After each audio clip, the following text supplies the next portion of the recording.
Whether you're making content, working with clients, or creating for fun, your camera matters. It's a tool that shapes how you create content. I've been creating full-time for over a decade. Client work, brand projects, daily content. And I test and review a lot of cameras. But today, I want to show you the cameras I actually use and why I use them. All so that you can see if any are right for your toolkit. All right, so let's kick this off starting with one of my most used types of cameras, which is Sony mirrorless. I've been shooting on Sony mirrorless cameras for over 10 years, and I absolutely love them. I find them to be super useful, and they're just my tool of choice for most of my high quality content needs. This is the A7C II. It's full frame, 33 megapixels, can do 4K 60 slow motion, super compact and small, lightweight. It's really customizable. It's a great hybrid camera. There's easy ways to switch between photo and video, really making it a super strong option for all around content. And that's exactly how I use it. I use it for talking head videos here in my studio. I use it when I'm on the go for vlogging at big events and just doing regular sorts of content. I use it for live streaming. I use it for podcasts. I use it for creative projects, passion projects, photos, like all sorts of things. It's just a super versatile camera. Now, the A7C II is my A camera. It's my go-to option, but I do have a few other Sony mirrorless cameras. I'm actually using them to film this right now. This top-down shot is being recorded with the A6700, which in my opinion is one of the best value cameras on the market. It's so good for photo video creators. It is a crop sensor camera, but it has 4K 120, 10-bit, 422 color. It is fantastic. All the great AI autofocus features, the bigger battery, a great grip on it. It just has so much to offer for the money. And I think it's a fantastic B camera to pair with my A7C II. In this situation, because I'm featuring the C2, I'm actually using my original A7C to film this talking head portion of the video. And this is really where I typically use this camera. It's like my C camera. There are certain situations with my content, maybe I'm filming a podcast or doing a multicam live stream where I just need more cameras. The A7C comes in super handy there, and it just kind of complements everything else very well. These are the cameras that I reach for when quality really matters. Let's look at a real life example, an ad for one of my own products shot entirely on my Sony mirrorless cameras. Creating shouldn't feel chaotic. That's why I built the Creator Content System.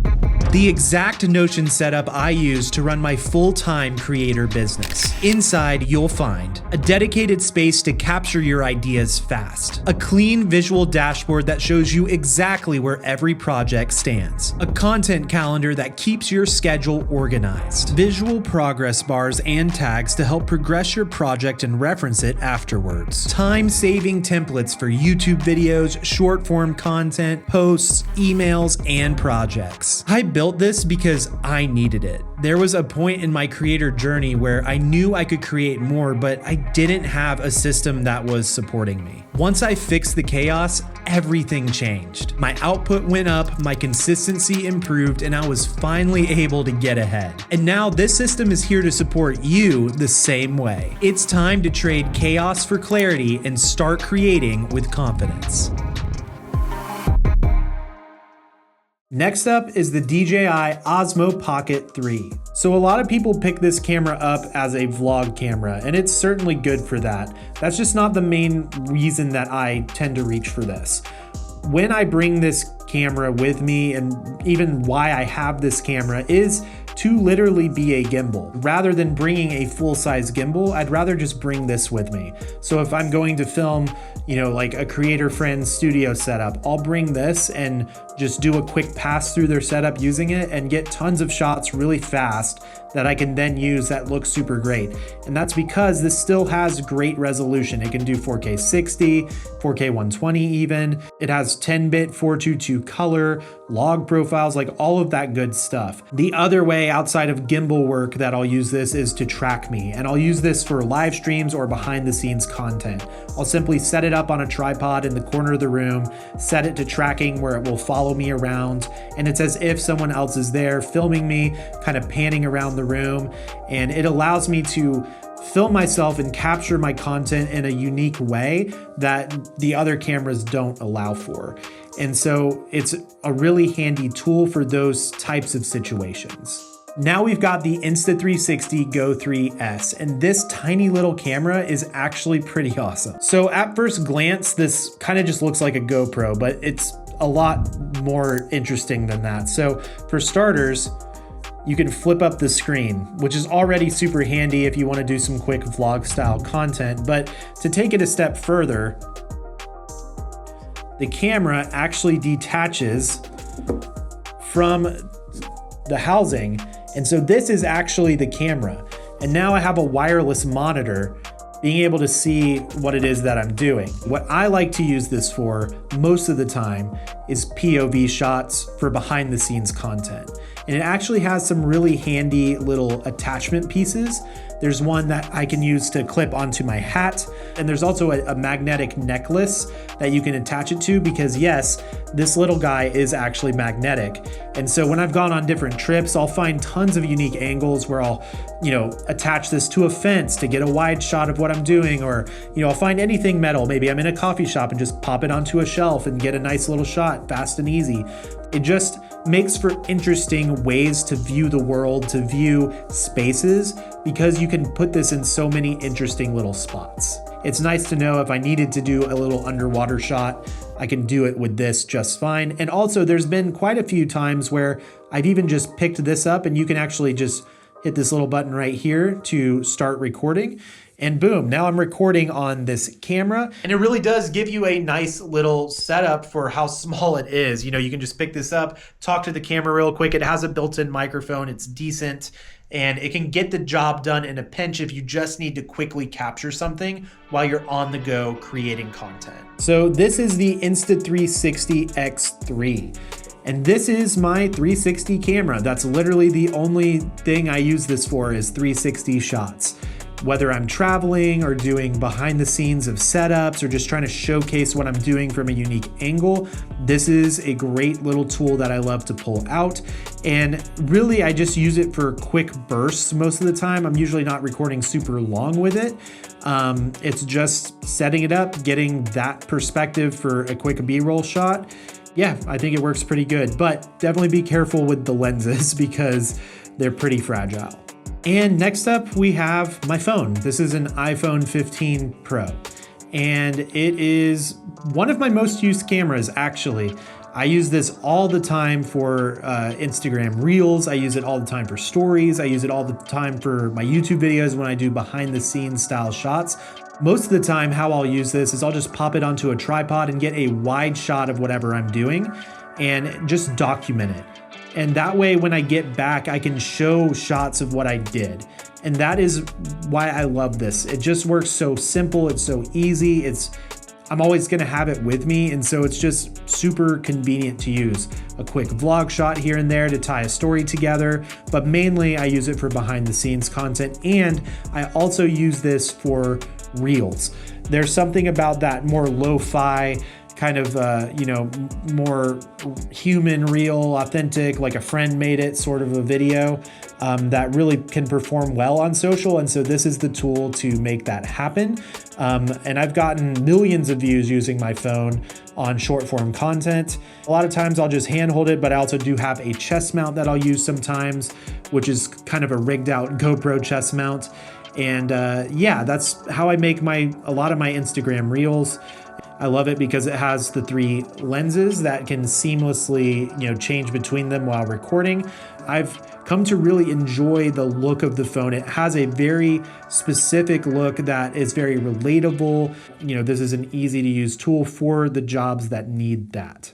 So now we've pretty much covered the cameras that I actually really use to create a lot of my content, but there is one more category I want to talk about, and that's the fun category.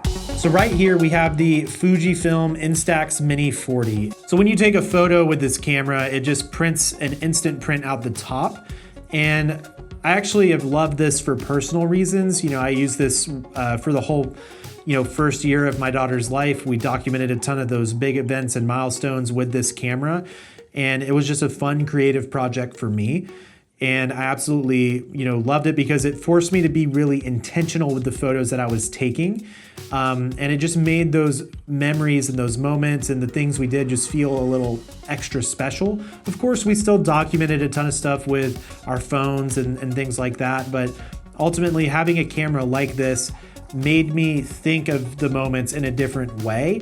And it's one of the reasons I like it. Now, creatively, I also love it because for B-roll, it's like I could take a picture of something and then actually hold it out and get footage of the actual photograph right then and there. So there's a lot of interesting visuals that it can allow you to have, and you can create them pretty fast. And so I like this a lot. I haven't been using it as much recently, but it's definitely still one that I wanted to mention as just a fun option that's in my toolkit.